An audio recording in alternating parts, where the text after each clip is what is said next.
29 September 2006 हा दिवस कोणीही विसरू शकणार नाही। भंडारा जिल्ह्यातील मोहाडी तालुक्यातील खैरलांजी गावात जे घडलं ते माणुसकीला कलंक लावणारं होतं। खैरलांजीत राहणारे दलित समाजाचे भैयालाल भोतमांगे, त्यांच्या कुटुंबातील चौघांची अमानुष हत्या करण्यात आली। ती घटना घडली तेव्हा गावात 6 ते 7 दलित कुटुंब राहत होती। आज फक्त 2 दलित कुटुंब तिथे राहत आहेत। या हत्याकांड प्रकरणी 18 पैकी 8 आरोपींना दोषी ठरवण्यात आलं। 6 जणांना फाशीची शिक्षा तर दोघांना जन्मठेप सुनावण्यात आली।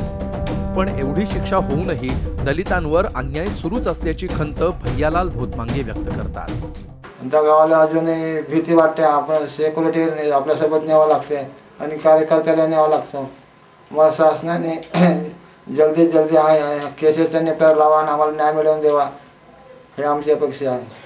खैरलांजी सारखं हत्याकांड दलितच काय कोणत्याही समाजात घडू नये अशी अपेक्षा तिथं राहणारे व्यक्त करतायत। जोपर्यंत त्यांना शिक्षा होत नाही तोपर्यंत संतुष्ट म्हणता येणारही नाही। आणि अशा अनेक जरी ज्या घटना होतील कोणत्याच समाजाच्या असो, पण त्याला कठोर शिक्षा झालीच पाहिजे।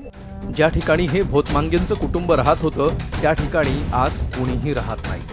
भैयालाल भोतमांगे आता भंडाऱ्यात स्थायिक झाले। मात्र दरवर्षी 29 सप्टेंबरला ते आपल्या मयत कुटुंबियांना श्रद्धांजली वाहण्यासाठी येतात। खैरलांजी हत्याकांडाला 10 वर्ष उलटली, पण त्याचे ओरखडे अजूनही कायम आहेत एवढं नक्की। Madhav Chandankar, Zee media, Bhandara. Zee 24 तास रहा एक पाऊल पुढे।